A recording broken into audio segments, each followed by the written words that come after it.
StoryCon presents Backstory, a podcast featuring writers, readers, and their stories, hosted by bestselling author Jennifer A. Nielsen.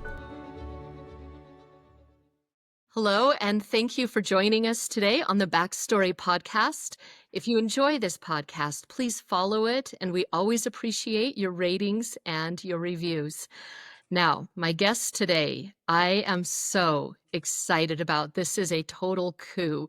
Brodi Ashton is our New York Times bestselling author of the Everneath series, the Fish Out of Water romance story called Diplomatic Immunity, and My Lady Jane, this a wonderful, amazing series that was co-written with Cynthia Hand and Jody Meadows, and which was adapted by Amazon Prime Studio. Brodi is the daughter of two parents who adored Greek mythology, so she grew up believing the latest fashion trends were inspired by Aphrodite, and her reliable conversation opener was, "So, which mythological character do you most resemble?" Brodi has a bachelor's degree in journalism from the University of Utah and a master's degree in international relations from the London School of Economics. I will also say that Brodi Ashton is one of the first authors I met after I first got my own publishing contract. Okay, I didn't actually meet you, Brodi, because I was too chicken to say hello for a long time because you were just so amazing to me. I thought it was because you came on the scene and you just went, and I was like, No. bye, Jennifer. Oh, Brodi, you were like up in this atmosphere that I thought, I am not ready to say hello yet. And it's nuts, right? Because now that I know you, you are so kind, so generous. But you need to know that I had to work up guts to first say hello to you. Oh, I'm So, sorry. no. That's how much I have always thought of you in your career. So that's why it's such a great honor to have you on this podcast.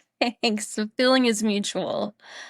All right, wonderful. Well, I would love to know about your Greek mythology obsessed parents just a little bit. What were they like? What was it like growing up with them? So my mom was an AP English teacher, and we used to, at night when most people were, reading cool, fun stories, she would read me she had this big, oh my goodness, it's escaping me. There's famous mythological stories that were illustrated too.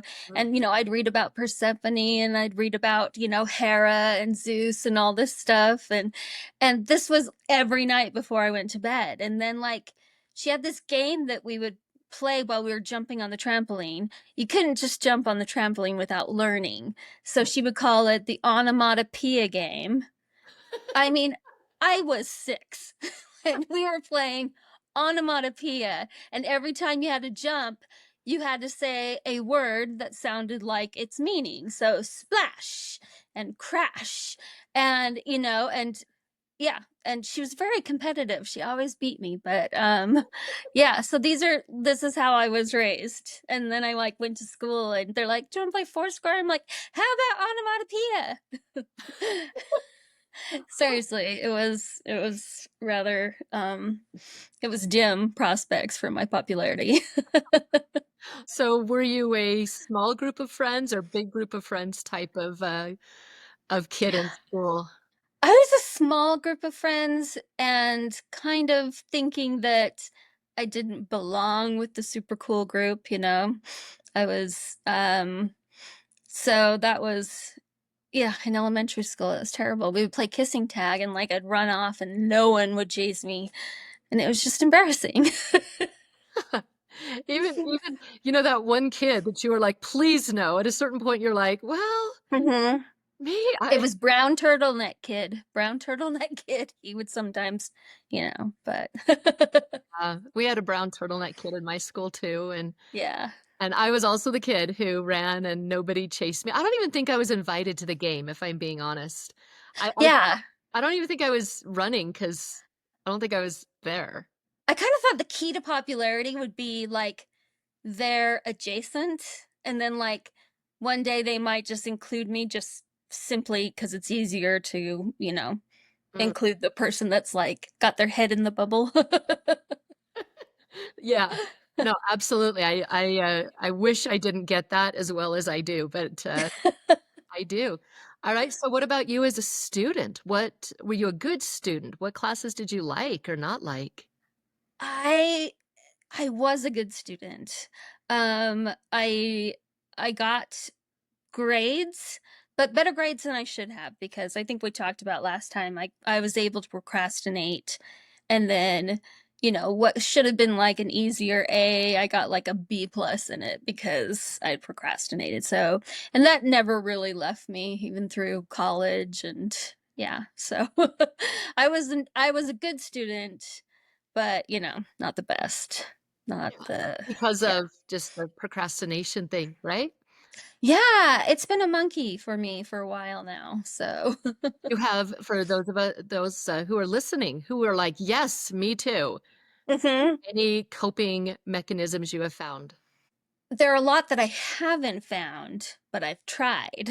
Okay. So, and if we went over that list, it's like, just try to sit there and type like mad monkey or I don't know. I've tried many things. I've tried sleeping and that does not help procrastinating. And I've tried, doing dishes and housework, and that does not help with deadlines. And so these are some things you can just trust me when I say try something else. I've taken my dog for a walk, and the work has not been done while I was gone.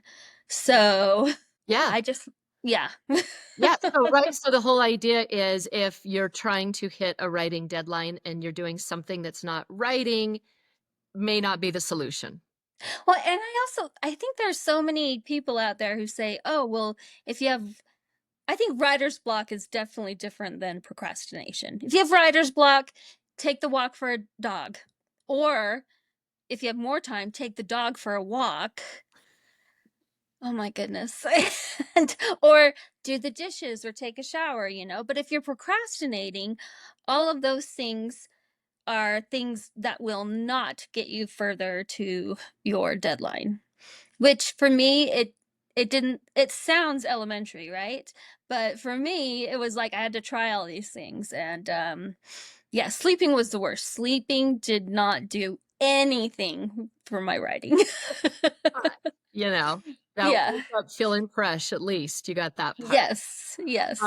It's interesting you talk about that because one of the things that when I did the backstory for you, which if you're listening and you haven't heard, go back to the very last episode and hear it. It's absolutely one of my favorite backstories.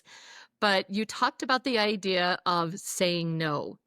And I think there's more that you might want to say about that and what saying no has meant for you.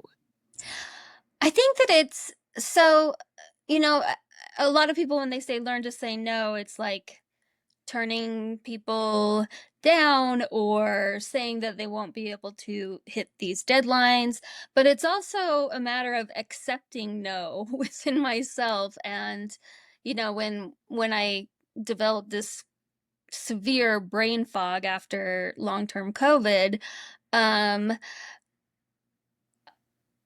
I do just what I did just then. I totally forgot where I was going with this, but it'll come to me. But oh yeah, it's a matter of knowing that I won't be able to do something and being okay with it. And knowing that I might or I will miss deadlines and having to be okay with what that will do with my career. It's just me accepting no. Um and it's heartbreaking in a lot of ways, but it does nothing if you don't accept it and then try to work around it, try to gain some of that back. So I guess for me, it's accepting no as well to myself and just knowing that the sooner I do, the sooner I will be able to, find a way out of this river of crocodiles. One of the things, Brody, that I think makes you so relatable on this issue is exactly this. Because I think there's a lot of writers or just people living their lives who find themselves in any situation where what was easy for them once isn't now. And so for you, I think that's accepting sometimes you're telling yourself no. Can you talk a little bit about that for our listeners, just as a, hey, if you are not, if you are staring at a blank wall, staring at a blank screen, staring at a blank future, where your thoughts are about that to those listeners?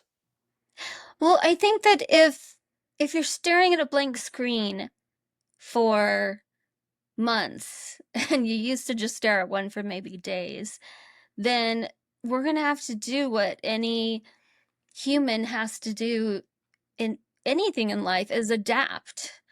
And if you keep waiting for if I kept waiting for my brain to bounce back, if I kept waiting for that one magical day when I would wake up and the words would come easily and I would be able to put it all down on paper like I used to.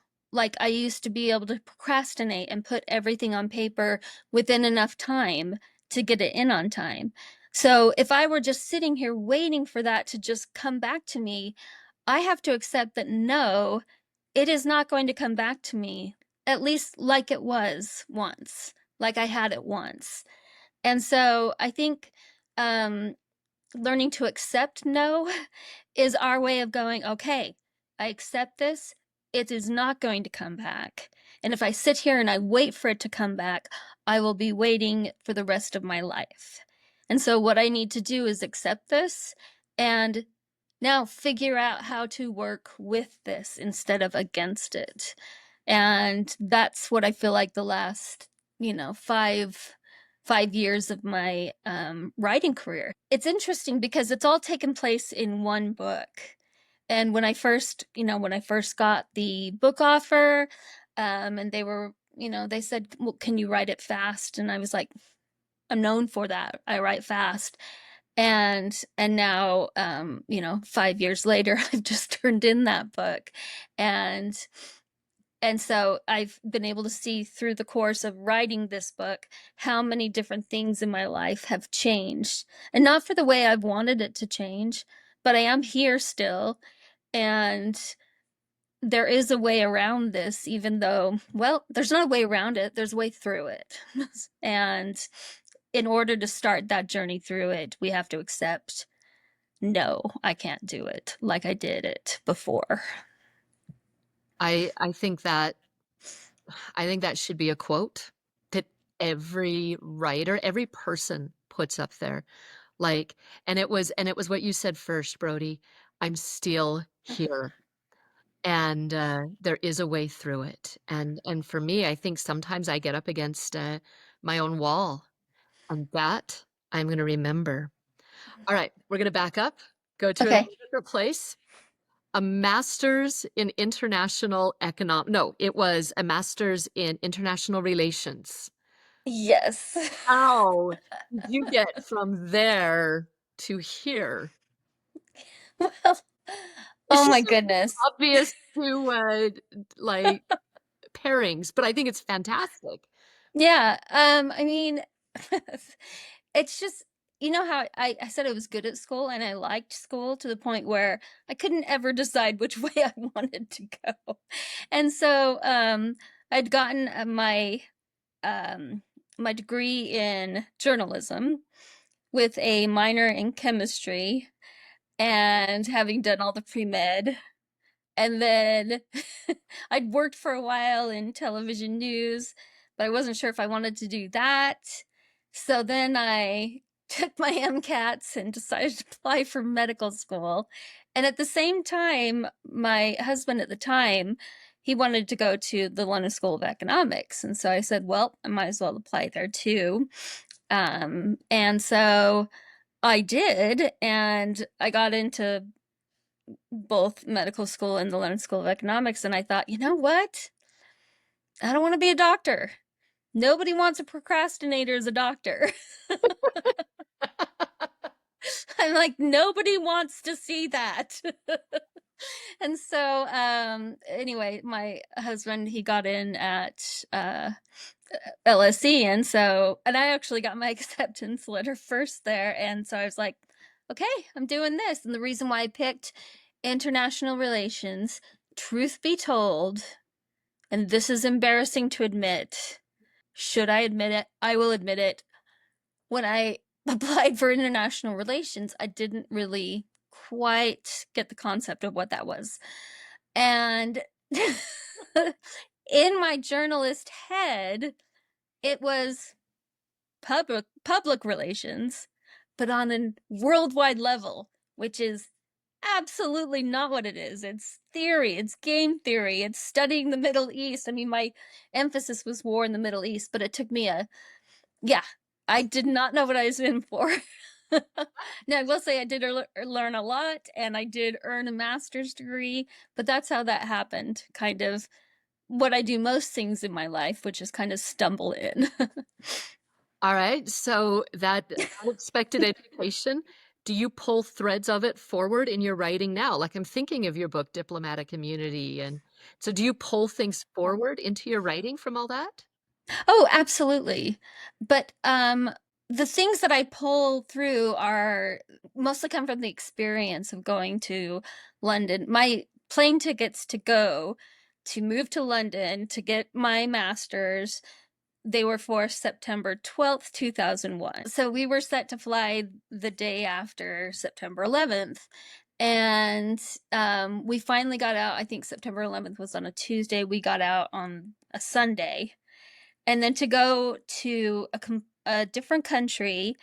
And then in my master's program were about 78 different countries were represented in my program alone, because London School of Economics is known for being a very worldwide program. So to be thrown into this international world the day after September 11th, and then to know that there were groups of students who did not have a lot of empathy for that, and then studying what might have led to that. And that's more kind of what I draw my stories from, what I draw my experiences from. I mean, total fish out of water. And then recognizing that some people just aren't going to like me because of where I come from. And these are all universal things that teens, adults, everybody can relate to. Those are what I draw through, not necessarily going through my thesis or anything. So, Yeah, but that would have to have changed you in a lot of ways. oh, it did. It did.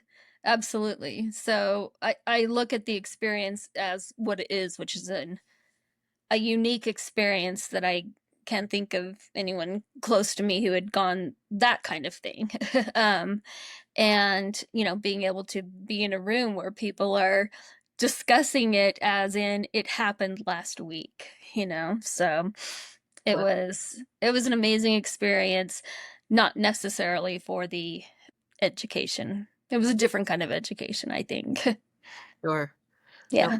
absolutely. Brody, where for you is your well of creativity? Like where do you pull from that inspires you for stories? I mean, I love pulling from scenes. So my first book, which was Everneath, which was turned out to be a trilogy, it starts with a girl who comes back to school. She's been gone for 6 months. She looks completely different from the last time anybody has seen her. There are all these rumors surrounding what happened to her during these 6 months, and it must be something just life altering for her to look so different. And that very scene is taken from a scene from my high school experience where one of my friends had kind of disappeared for 6 months. And when she came back, she looked very different and acted very different, and um, she looked like she had been through something. And there were lots of rumors surrounding what she had been through. And that scene is always stuck in my head. So I started the book going, well, I started with that scene, and then I asked myself, what had she been through? And that's how the story of kind of a modern day take on the Persephone myth came about. And so I love to like anywhere I am, I'll always be like driving down the street and going like, oh, what if all of our I'll see something in a scene where it looks like just a regular everyday scene, and yet I'll turn it into something like the backgrounds of each person that I see, like the guy who was at 7-Eleven and suddenly just out of nowhere punched the guy behind him in the line, and I'm like, what could I make out of that? And anyway, so that's kind of where I would say I get my story ideas, even though all of us know we just go down a back alley and pay $10 to a guy who will give us story ideas. So Oh yeah, Hank. Yeah, I know him.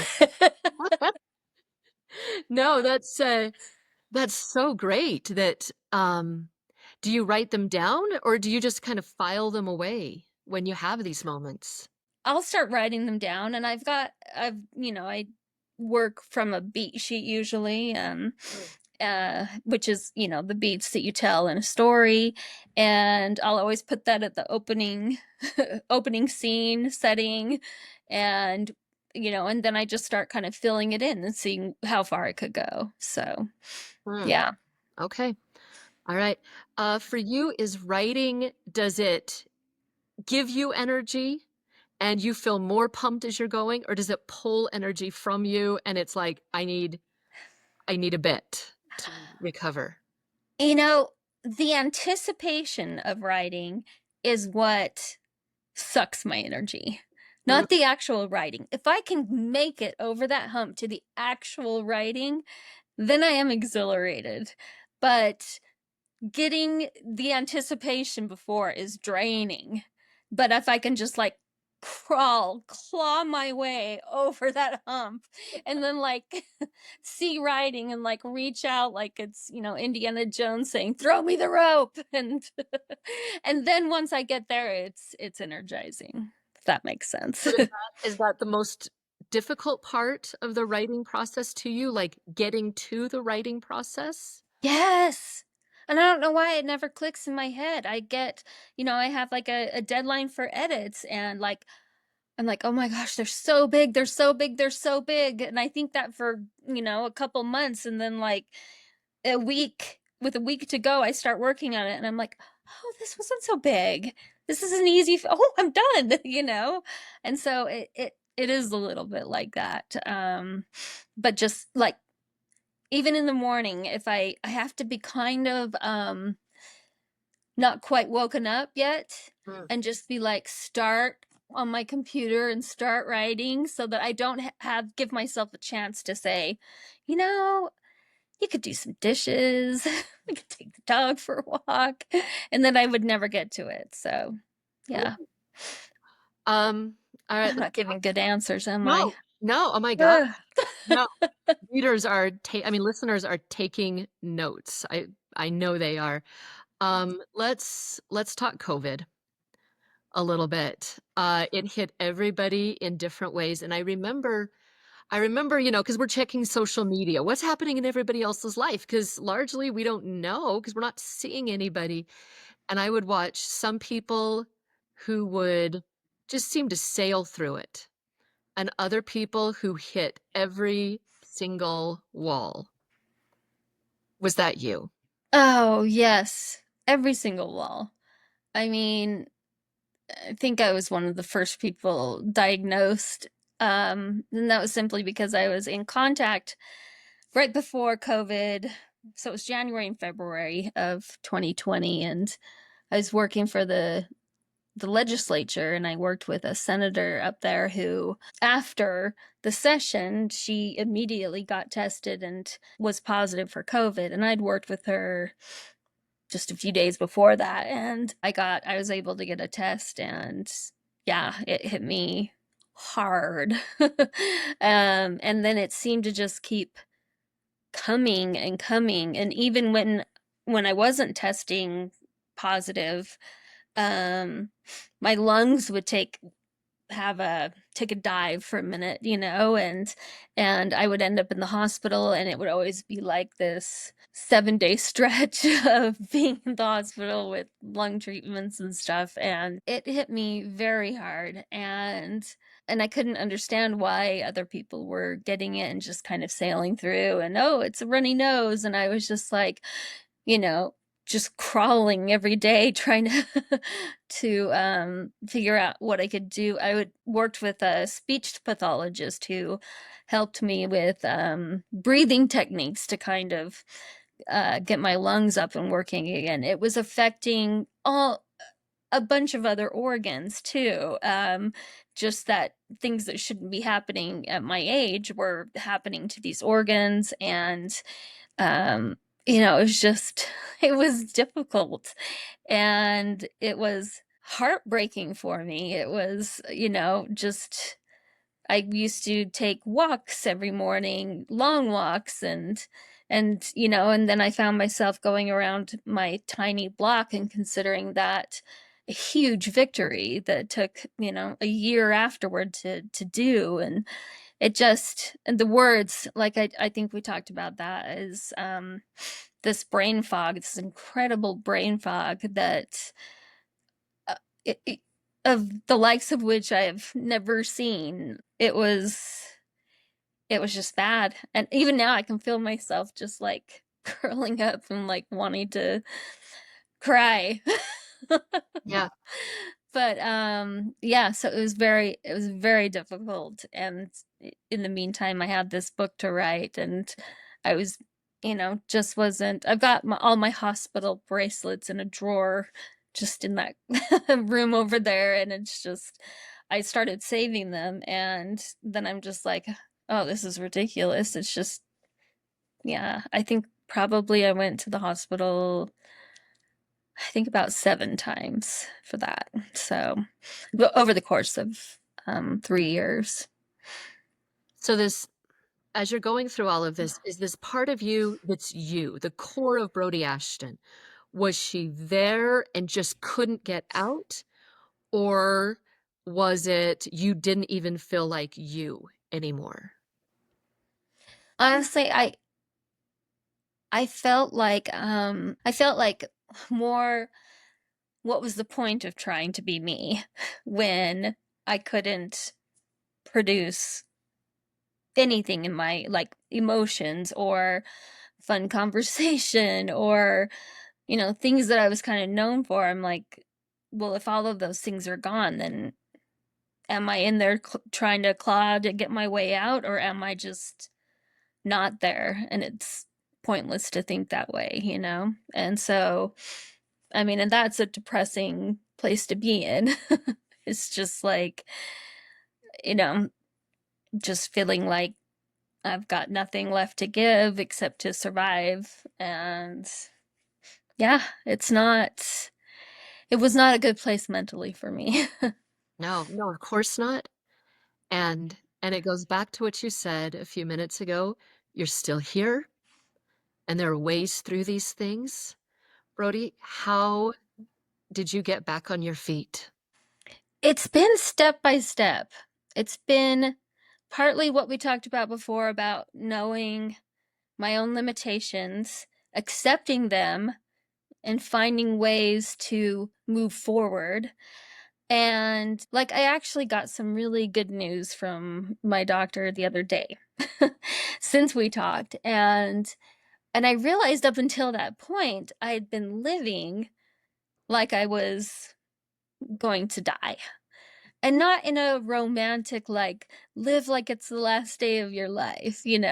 I was making, I was living going, okay, I gotta say yes to that now because who knows if I'll be able to say yes to it again. And and I was even kind of with my bills, I'm like, you know what? Am I gonna be around to pay them?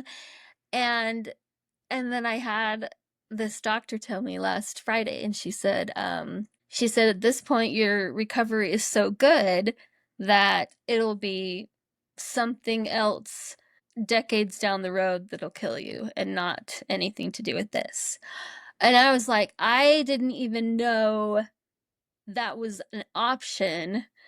And she goes, I know I said that some of it was irreversible, but this is showing that I was a little bit wrong.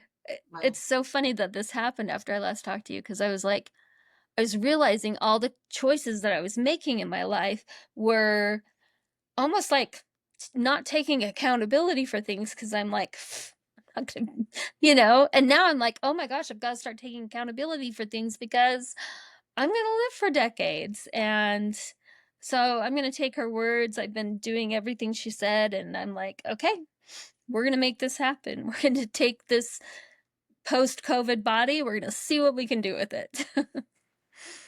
Okay, first of all, I'm beyond thrilled. Me too. Which is Me the obvious, too. right? But also, Yes. Brody, I think every door is opening again. And I kind of feel like that. yeah, A little bit. Just door by door. It's not something that can change like that. I didn't know how long I was going to be around. Just making sure I was still doing everything the doctor told me to do, and just little by little till we got this news on Friday, and I was just like, all right, let's do this. Let's start planning for next year. Let's start. wow. So, anyway. Which, Well, you guys, I am an open book now. I mean, yeah, I mean, honestly, at this point, we could be like, asking you favorite places to shop so that we can all go find you when you're in the middle of a grocery store. I mean, we're at that level of open book now. yeah, we Speaking of are. books, Mhm. what here? All right, which you barely just signed for me, which just brings me the greatest joy. Um, can you talk? You had not one, but two co-write authors on this. Uh, Yes. and so, yeah, you and Cynthia Hand and Jody Meadows. Can you talk about the creation of this book? I can't. You know, co-writing a book with somebody is scary. And you've co-written, right? Haven't you? Or Not like this. No, okay. nothing like this because it's scary. Oh yeah. And so anyway, the three of us met on our very first tours that the HarperCollins sent us on. That was back when paranormal was all the thing, and we were doing Dark Days tours and stuff. And so we met on tour, and then um, we just hit it off. We just became really good friends, and we all live in different parts of the country, and so we would always try to find book events and stuff near each other so we could hang out. And anyway, so we were kind of at one point thinking, hey, what if we were able to write a book together and actually get paid to hang out, And but it all really started when Cynthia came and she wanted to co-write a book with me. And she said, because she has this part of history that she loves, but she wanted it to be funny too. So we were at Cafe Rio eating salads, and she said, so I'm kind of obsessed with the story of Lady Jane Grey, who was queen for 9 days and then she was beheaded. And I'm like, okay. And she's like, but then she can turn into a mouse, and she's in love with a guy who can turn into a horse, and I want to make it funny. And I'm like, Lady Jane Grey, who is queen for 9 days and then beheaded. And she's like, yeah. And I'm like, I you mean, want to make it funny. I mean, I will do my best, but I don't know if I can make a beheading funny, and anyway, so I kind of just shoved my mouth full of the salads that we were eating, and I pretended like I couldn't talk, and then I did that for about 6 months. And and then, because I didn't want to let people down mostly, and Cynthia's just amazing. And then she talked to Jody Meadows, who is so good at fantasy worlds. She talked to her and kind of brought her on. And so it was just kind of this nebulous thing in the future that maybe we would do and maybe we wouldn't. But one day we all happened to be at Cynthia's place in LA, and Jody had never been to Disneyland. So we had this day where we were like, we are going to take you to Disneyland because you have to go to Disneyland. Everybody has to go to Disneyland. So we got up in the morning and we kind of started making funny making funny ideas, saying funny ideas about, this kind of quote unquote book that we would write with each other and everything. And we just kept being slower and slower about getting ready to go to Disneyland and laughing about talking about this book. And so eventually we were all like, we could go to Disneyland, or we could go to the library at Pepperdine University and write. And so, being the nerdiest nerdy writers, of course, we chose Pepperdine. They're like, would you like to go to the happiest place on earth, or Disneyland? And so, so we chose the library at Pepperdine, and there we wrote what would be the prologue and then the first 3 chapters. And we were laughing about it. We were like, we took out anything serious, like the Catholic Protestant, kerfuffle. Is that like the worst word to describe that? It may work. And instead we had people who could turn into animals and people who can't. And anyway, we got obsessed with it. And so we wrote it, and then we wrote the rest of the book, and yeah, it ended up being a 6-book series. So, and the first one was just turned into a streaming show on Amazon Prime. So check it out. Oh gosh, absolutely. And let's talk about that moment. A lot of authors get their work optioned, and eventually, look, you're going to get it optioned, and most likely it's not going to go the distance. Yeah. What was the shifting point when you knew, like, okay, they're actually making this? This is going to happen. Yeah, it's so funny because you get at a certain point in your career, and where you hear the word, oh, Hollywood is looking to option it, and where, if that were at the beginning of my career, I'd be like, we're getting a movie made, we're gonna be rich, which is not the case, because you can get a book optioned and then it just sits there, and then they decide, no, they don't, because they don't have to. It's just crazy. So we'd had a bunch of options on it, and it just never quite turned into anything. And then this is actually a really good story. I like to preface that so you'll think it's going to be a good story, and then I don't have so much pressure. But our screenwriter, she was riding a subway in New York City, and she looked across and she saw this girl reading a book, and the girl was like laughing a lot. And she just sat there looking at her, and then the girl looked up finally and realized that she had passed her exit, past her stop on the subway. And so she like ran out, and so our good friend Gemma ran out and followed her, and she said, I have to know what book you're reading. And she said, oh, it's this book called My Lady Jane. And so Gemma read it, and she became just passionate about it.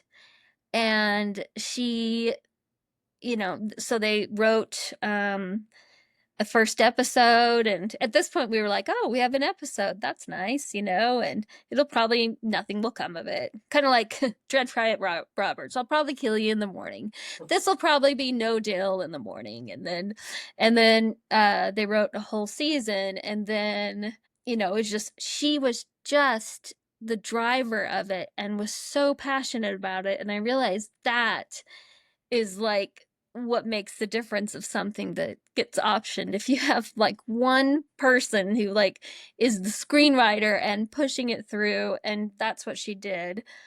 And so I was in my car driving in downtown Salt Lake, and we got a call that Amazon had finally, after years, Amazon greenlit the project.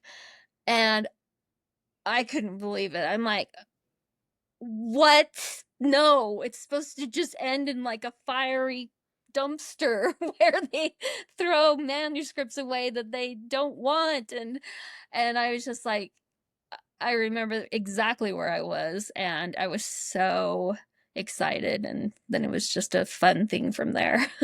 Oh, absolutely. All right. And then they make it. Season 1, very well rated. It's got this great audience. And 94% on Rotten Tomatoes. then, for And reasons yet, I do not understand. it was in the top 10, and yet it wasn't big enough for Amazon. And so they did not renew it. And that was just heartbreaking. But I think the history of, oh, if I get published, if I get an agent, then I'll be successful. If I get a publisher, then I'll be successful. And if I get a trilogy deal, then I'll be successful. And then, if I get on the New York Times bestseller list and all the way to my book option and then made, you would think, then I'll be successful. And then, you get here and you're like, it's so cleverly done. Rotten Tomatoes loved it. It was a hit, but not big enough for them, and so they didn't. We've had a little grassroots campaign going on to try to get them to change their minds, but they didn't renew it. So that was just a little dagger, but one that you know how to take. Well, and grassroots, like including George R.R. Martin, correct? Okay. What? I read online, Game of Thrones guy, that he was part of that. Hey, Brody, I've got news for you. George R.R. Martin was also part of petitioning to keep that, to get a second season made. Oh my gosh. I think I remember hearing that. All right, And not well, that, now but you know. mostly I just was like, just keeping white noise in my ears because it was just so heartbreaking. But hey, he George, can get you are things listening. done. George, keep pushing. They'll listen to you. You've made it. Yes. Like, right? You're successful. Brody, here's my take on it, right? Like all these ups and downs. And you're like, okay, maybe this will be the success. Maybe this will be the success. Maybe this one. You're here and you're writing. You're going to be here for years. Yes. And so, yeah, you've made it. Yep, I'm here. We're here. Believe you've made it. I do have one last question for you. Is there just any final words, anything you would love to say to our listeners? Let me think. If the unexpected happens and you are not the person that you used to be, you are still a person and you have made it. And do not give up, just find a way through. Thank you for that. And Brodi, thank you so much for your time and your Thanks, openness. Jen. Oh, you are just awesome. I'm so glad we finally got talking instead of you over like thinking that you couldn't talk to me. I know. I have grown up now. I am better at approaching with fear and then realizing what was I ever afraid of. This is Yeah. so great. So All thank you right. for that. And for Thank you. everyone listening, we know that everyone has a backstory. It's the life that happens to you before you begin happening to life. It will mold you and form you and shape you into the amazing person you are, which means your story will always be important. Go out there now and tell your story. Thank you very much. Thank you for listening to Backstory. If you'd like to enjoy more episodes, visit us at storycon.org/backstory. That's STORYCON.org/backstory.